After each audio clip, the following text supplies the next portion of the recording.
Good afternoon. I call the Economic Matters meeting to order. What day is today? April 11th at 4:05. To my right is Alderman Finlayson. To my left is Alderman Savage. I guess that was roll call. And I'm Alderman Mark Rodriguez. The first item on the agenda is approval of the agenda.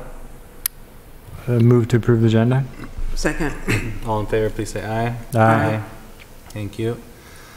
The next is the next is approval of the minutes. Is there a motion? Mr. Chair, I'll move approval of the minutes from the March 14th meeting.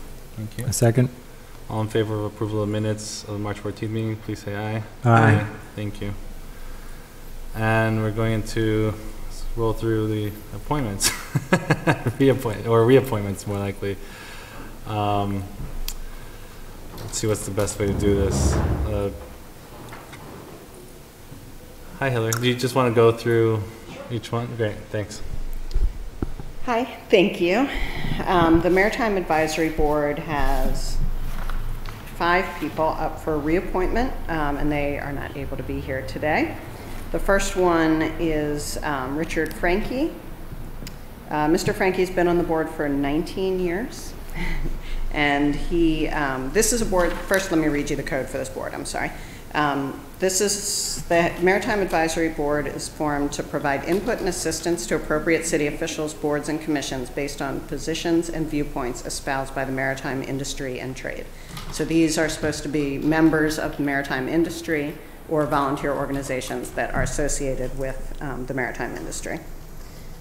There's 8 members that represent the maritime industry, 3 of whom shall employ no more than 20 people. So some of these are larger businesses, some are smaller, and that's the intent of this board. Mr. Franke was the general manager of the Annapolis Sailing School and also the PIO for the Annapolis Boat Shows. He's retired from both. He has a 100-ton Inland Masters Coast Guard license and has served as a captain for both the schooner Woodwind and Watermark. And he currently has a radio show about boating and does freelance writing about boating as well. Wow, wonderful.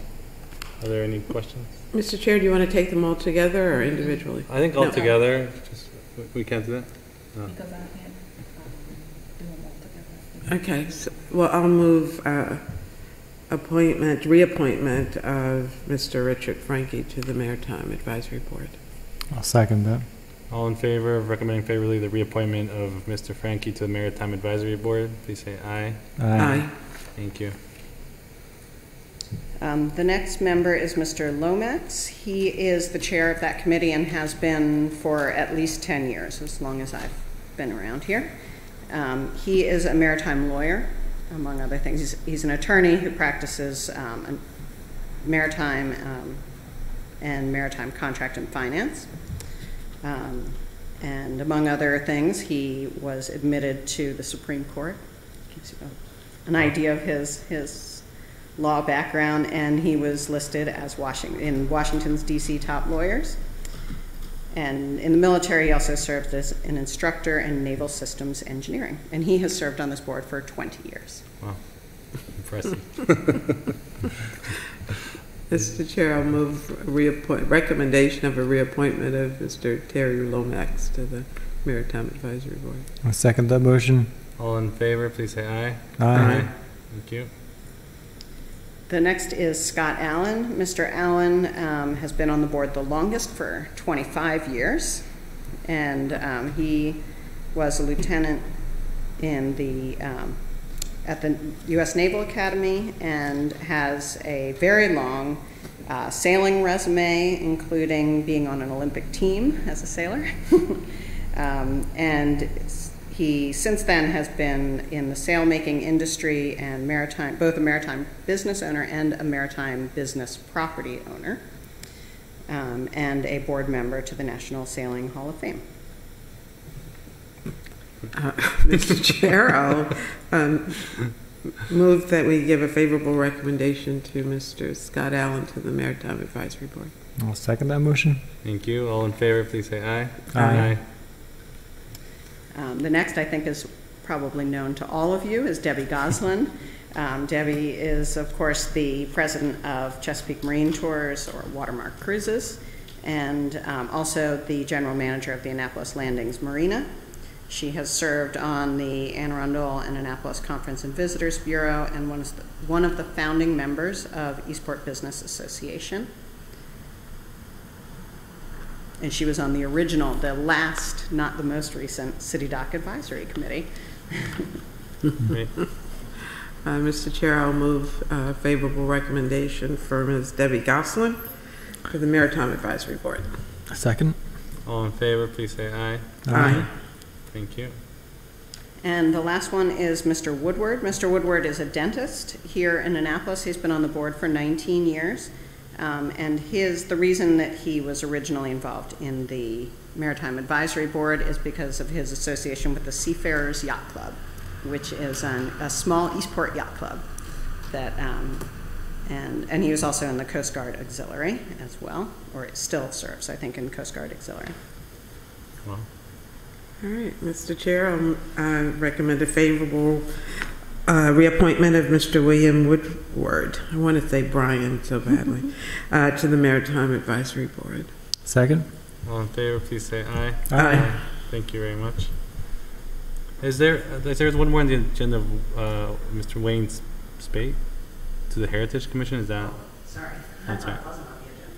It's not on mine. Oh, it's on mine. the Heritage Commission ones will come before you next month. Oh, so I will get the draft one. Yeah. Okay. Oh, yeah, Those will maybe. come to you next There month. you go. All right. Thank you. Thank you. It's on Granicus. Thank you. Does the draft one look? Mine never looks like that. Marked with up. the lines, yeah. Yeah, I think it's the program. It's happened to me Oh, it's before. on your Yeah. on your computer, not your iPad.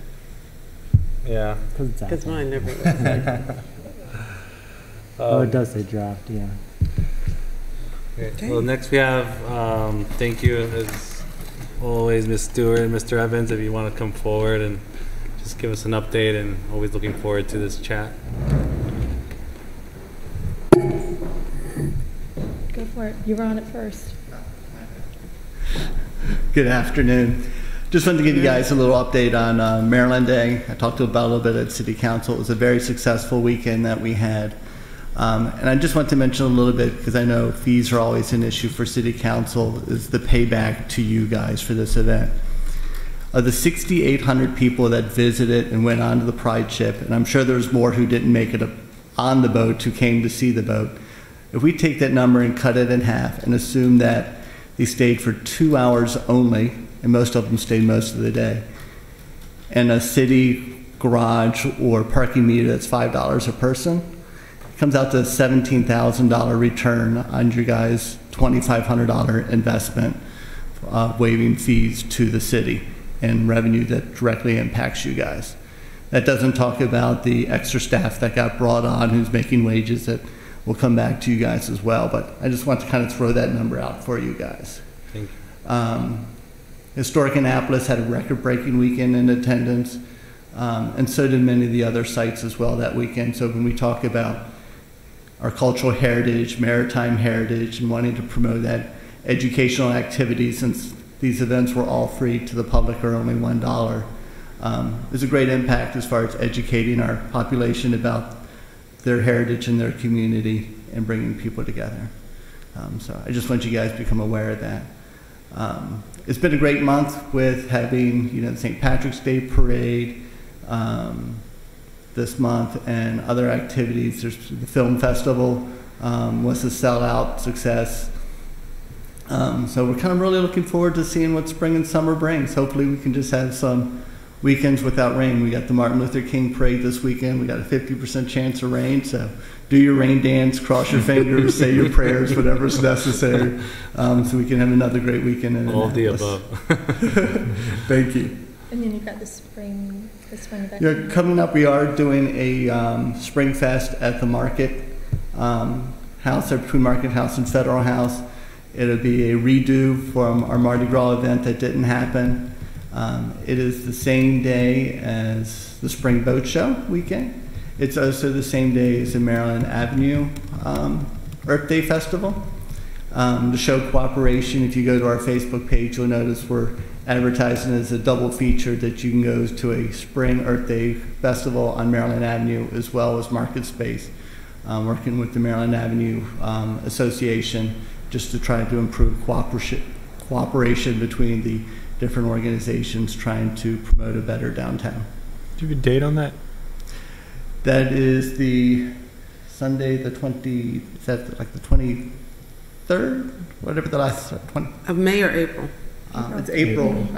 It's the 29th. 29th, thank you. Well, that's great. That'll draw even more people, Yeah. and the flow of the traffic will be. That's smart. Another kind of unique event that's coming up later in the year is we're going to do a Race Across America event also at Market Space. So this will be the 10th anniversary that race from California to Annapolis by bicycle has ended on the city dock. So we are going to have a Meet the Racers party on that Sunday to encourage people to come downtown and meet the racers and ride their bikes into town. Hopefully by then the Sharrows will be up throughout downtown as well by then. I have a question, and not really a question, a comment. You started off by talking about the revenue that was not potentially, but generated because of the Pride's visit to Annapolis. Yes. And I think you said in your calculations, and remember this is the English teacher talking, you said you cut the number in half and used half of the potential. So I said we had 6,800 people come on the boat. So I just took that number and divided it by 2 and assumed that they spent $5 towards parking, which would be 2 hours, only staying 2 hours in town. More than likely they spent the entire day because they could walk to the Charles Carroll House, Historic Annapolis, Chase Lloyd House, Hammond House, all within walking distance that were also having activities that day. So that's kind of the floor. So the potential is far greater that we... I would bet that it was higher. That would, I would say, would be the minimum. That's what I wanted to highlight, that was not the maximum that we could have earned that day, but probably the lowest amount possible. So, thank you. Thank you. Alderman Savage? I have just a general question for you, Mr. Evans, and thank you also for your comments previously about special events and how they relate to fees, whether or not we should waive them, and the benefits that allowing private enterprises to bring in these events rather than the city necessarily paying for everything. I've been thinking a lot about that, so thank you. But my question, I guess, has to do with at Monday's council meeting. An event came up where we were giving potentially we were going to give approval to allow food trucks and things downtown for special events. I'm just wondering what the businesses downtown generally think of that idea when events come downtown. Most of them would be preferred to be offered first the opportunity to provide that service, would be my guess. Food trucks, I would say it's kind of a 50-50 split. West Street, I do food trucks at the first Sunday festival. I don't put them on the first block where there's restaurants. I put them around the corner on Calvert Street where there's no restaurants or retail.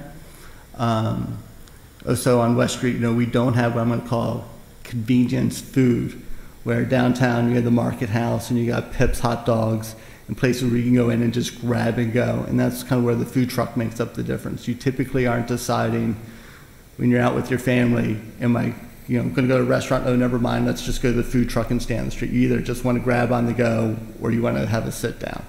So we don't have really grab and go that much on West Street, where downtown has more diversity with where you can sit down and have grab and go. So I would say their first choice would be to see if they are able to handle that, because some of them do catering.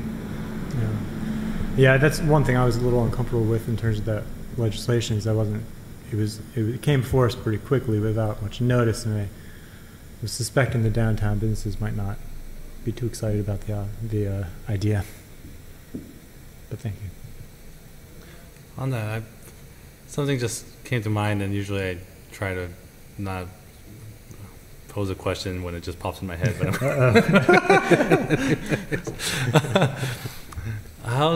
as the surrounding businesses around the market house, how's business for them? Because I remember one of the early concerns before the market house opening was doom and gloom of all the businesses around. And I'm just curious as to what they've been feeling over the last year. Last year was a tough year for most businesses in downtown. So we had a lot of rain last year, which, they rely on people wanting to eat ice cream outside, outdoor cafes in the summertime. And when it rains, it pushes people away. So events get canceled and people move to indoor events. So you can't see the market house really helped or hurt last year, just because I think the weather was an overwhelming issue. It helps to have businesses open and thriving. People don't want to go into a neighborhood that's boarded up or there's a lot of closed up stores. Yeah. And the market house does make a big impact on that area if it is closed and boarded up or covered up. So I think it's going to be a positive that they are open. Okay.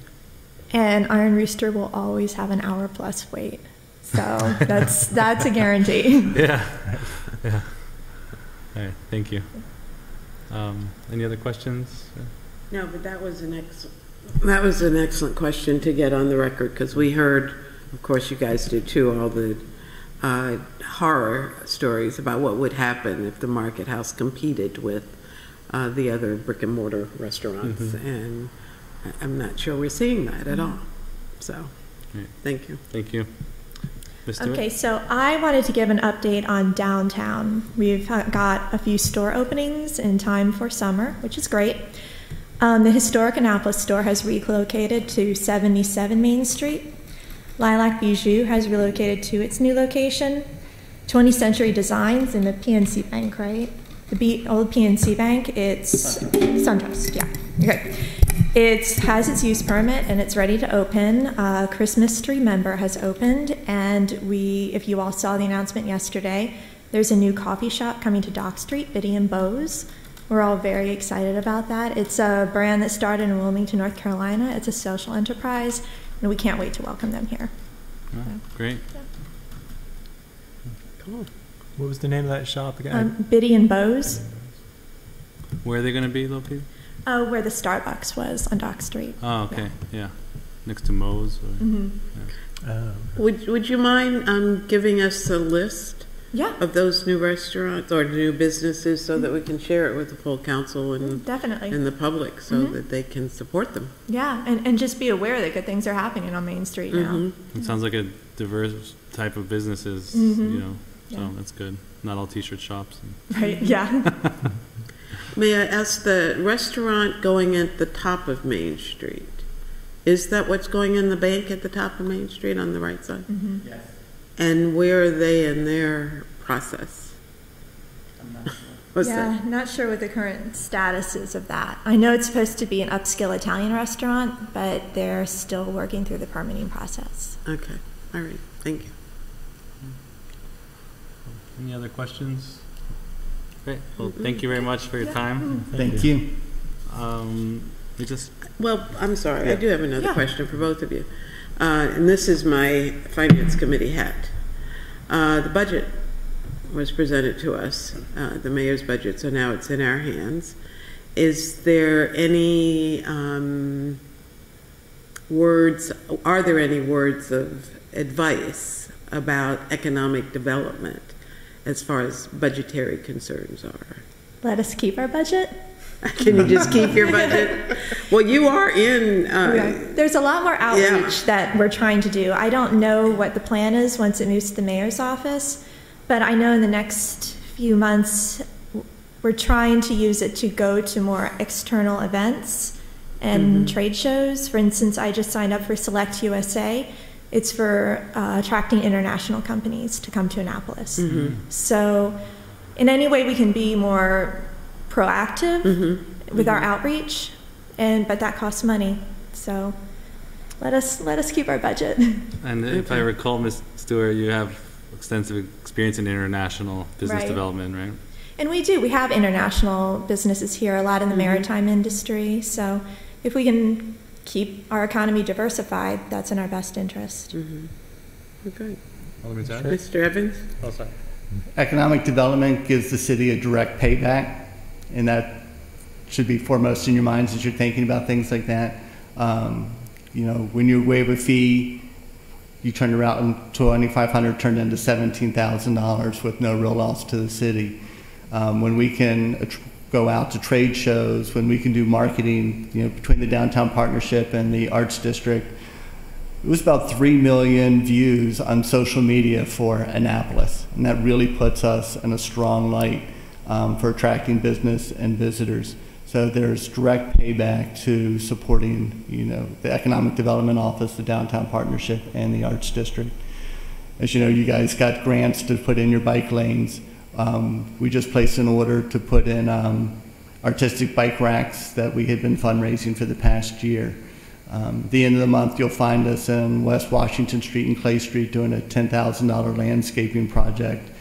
You know, the year before, we worked with the county and got $250,000 to redo Whitmore Park, which will not only help that neighborhood, but also mean more people will be feeling comfortable to park in that parking garage, which means we'll have more visitors coming downtown and less people parking on residential streets.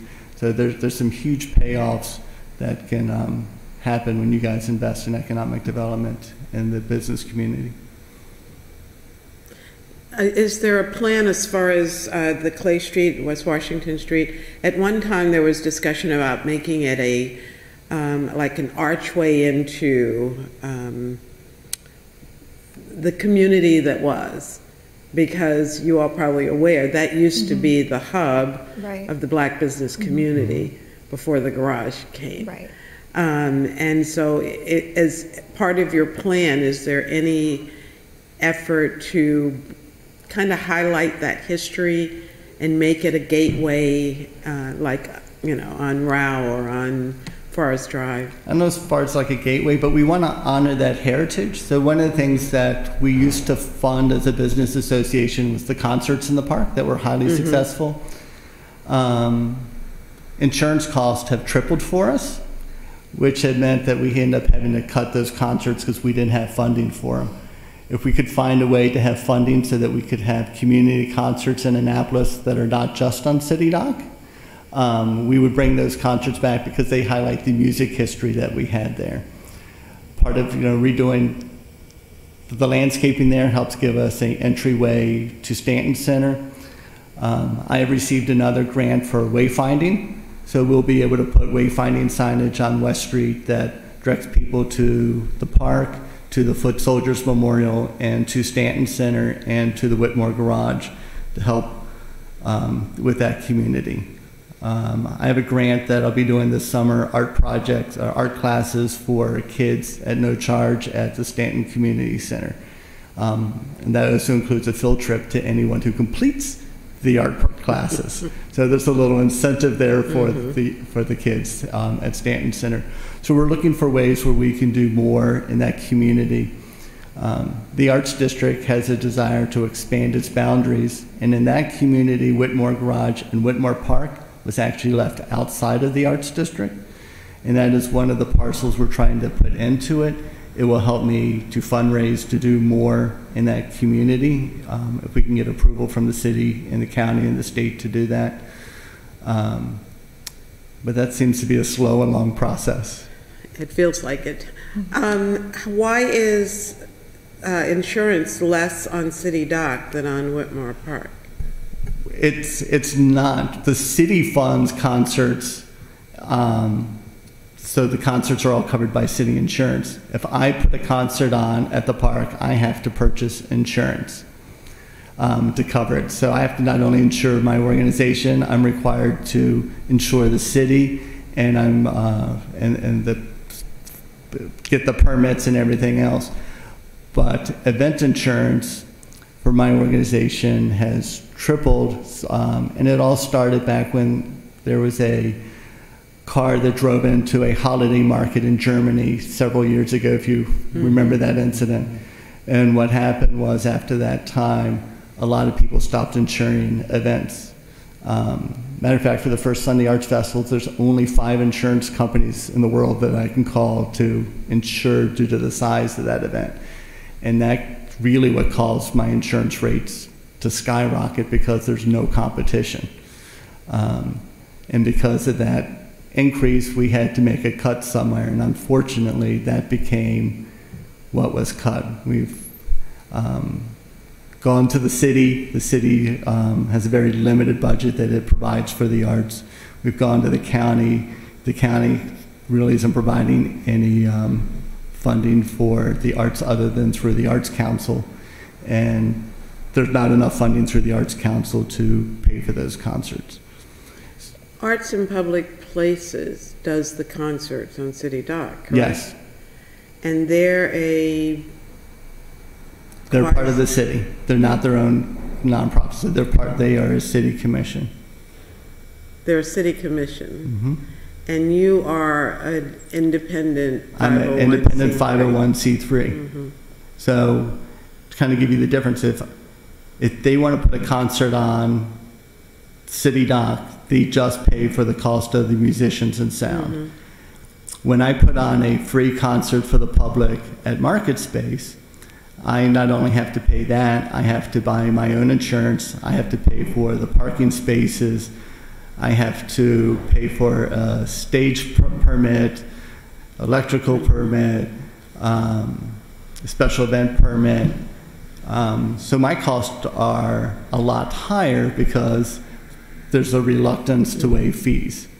So Art in Public Places says they don't have enough money to do the amount of concerts they want. Businesses try to step in, but we are charged a much higher rate because of reluctance to waive fees, which means we either walk away from it or we do much less than we could have, because that money from those willing to contribute could have gone a lot farther. There seems that there should be a way to get, I don't want to say get around this, but to aid in what you're doing. Right.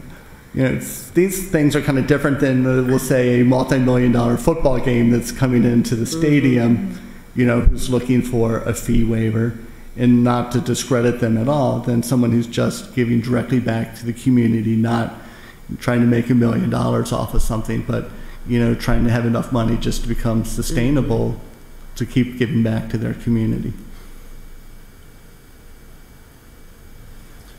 Maybe the law department can come up with a suggestion on how to work your activities through Art in Public Places, maybe. Mm-hmm. Your concerts, I'm talking right. about. And there's other things, you know, mm-hmm. there's a lot of people who talk about how great it would be to have a public ice rink downtown.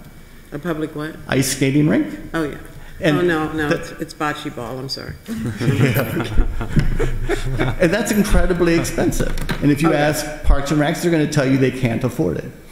I have a potential sponsor who's willing to help foot the bill, you know, but part of that would require us waiving the parking fee. So at that time of year, at the holidays, we already put bags over the meters and say parking is free. But the city would charge us for parking beyond the 2 hours that those bags say.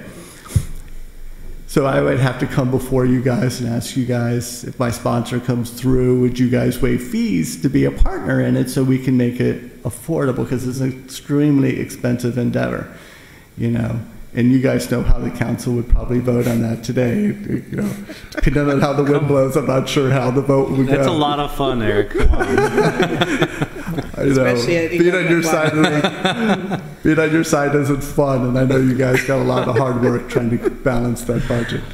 Well, you know, we have an example in the ice rink that was at Quiet Waters, and that lasted for a while. I don't think it exists any longer, does it? It does still exist, but you got to remember, you know, not only do you have to pay to get into that park, then you got to pay to go onto the ice rink.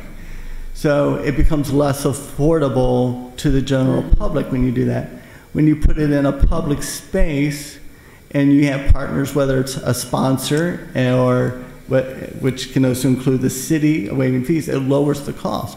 So instead of charging $10 to rent a pair of skates, maybe you only can charge $5. And now we have a wider range of people who'd be able to afford it.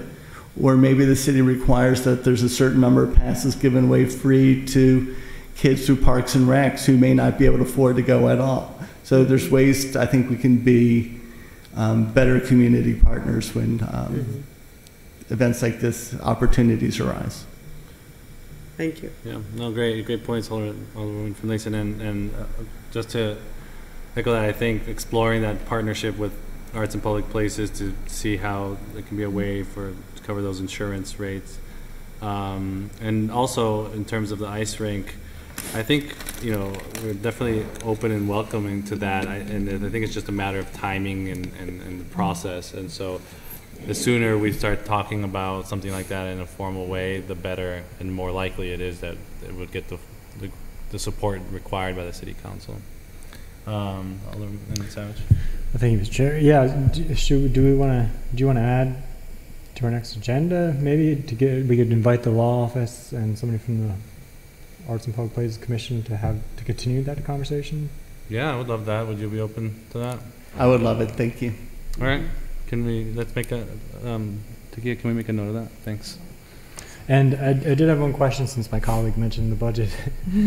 Ms. Stewart, could you refresh my memory, but your office is under Plan and Zoning, is that correct? Yes, Economic Development is currently under Planning and Zoning. Okay. And have you, do you know what the rationale is to move your office under? I do not have a lot of information yet on what the office would look like should it move to the mayor's office.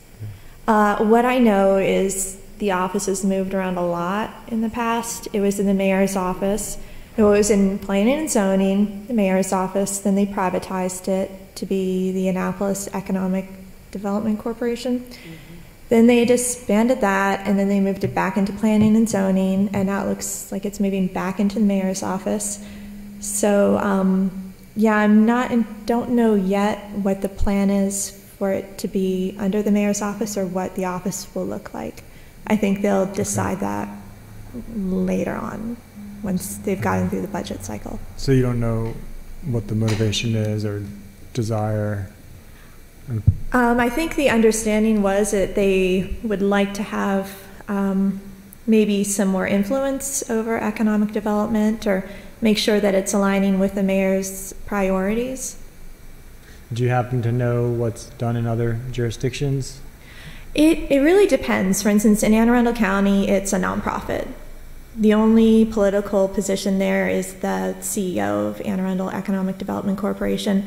Some cities have it in an Office of Economic Development and Community Development. City of Frederick only has an economic development office. They have a separate office where there's the director, there's managers, there's economic development officers. So they have quite a sizable economic development office, whereas right now it's only one manager and then me. So if they would like to grow the office here, that would be really wonderful. But every jurisdiction is different. Some of them are under tourism. There was one that was under public affairs. So. Okay. Well, thank you. May I add something? Of course. As Ms. Stewart said, we've gone through, over the last, at least my last 12 years here, we've gone through a number of reiterations trying to find the right fit. And I think we're probably still trying to find the right fit. When I came on the council, we had a economic development office. Mr. Myron, Mike Myron, headed up that office back then. And that seemed to work okay. And then we went out and looked at, and we went to Frederick. Before Frederick redid the whole canal area. I don't know whether you've been there recently, but it's pretty phenomenal. But it was not, I don't want to say it was a blighted area, but it was not an attractive area. And now there are restaurants and a hotel, and it is incredible. And it was part of the Main Street program, actually, that they used to help rejuvenate that part of downtown in Frederick. But we went to Virginia and looked at the Independent Economic Development Corporation in Arlington. which is what we use to model ours after. So, we've gone through different, and all of them have had success. None of them have been out-and-out failures at all. So it's just, changing times and changing people and demographics of the community and needs of the community. So, this is something different. Yeah. Well, thank you again very much, and looking forward to the next meeting. Okay. Thank you. Thank you. The next item, we just have one legislation to take action on that's before the committee. It's R1119, a resolution on Annapolis City Dock, the Urban Land Institute, Baltimore Technical Assistance Panel, January 29, 2019 report, reclaiming a local national treasure. For the purpose of recognizing the Urban Land Institute Baltimore Technical Assistance Panel report and resolving that the ULI Baltimore TAP report be considered in implementing present and future development of the Annapolis City Dock. We've received a briefing from Ms. Fogarty last month, and also at an additional work session after that. I've read through the report, and I look forward to the next action items. I think that, as the task force has been created and the subcommittees, and it looks pretty good on my end. I don't know if my colleagues have any issues on it. There is one proposed amendment by Alderwoman Tierney that we need to consider. Yeah, for what it's worth, Mr. Chair, Rules and Government Committee did just talk about this, and we did recommend favorably. Great. I think that included the amendment too, right, Alderwoman? Well, that's what we had approved, gave a favorable recommendation to the entire, as amended with Alderwoman Tierney. So, that being said, I don't have any other concerns. Great. Yeah, no, I've read through it and support both the resolution and the amendment. So if my colleagues here have already discussed it and recommended favorably, I'm happy to just go along with that. Well, you bring up the Rules Committee. Do you know what the other committees did? I don't. It was only Rules? Oh, okay. Okay, I'm good. All right. I'd like to move that we recommend favorably R1119 as amended with amendment number 1. I think we have to take the amendment separately, don't we? And then move it as amended. Okay. What do you want to do, Mr. I think Chair? that's proper procedure. Let's take the amendment and then we'll adopt it or recommend it as amended. So I move to recommend favorably amendment number 1, Tierney, to R1119. I'll second. All in favor of recommending or adopting Alderman Tierney's amendment number 1 to R1119, please say aye. Aye. And I'll move to recommend favorably R1119 as amended. Second. All in favor of recommending favorably R1119 as amendment, please say aye. Aye. Great, thank you. And that's it. Is there a motion to adjourn? Mr. Chair, move to adjourn. Second. All in favor, please say aye. Aye. Thank you very much. Wow, that's pretty efficient.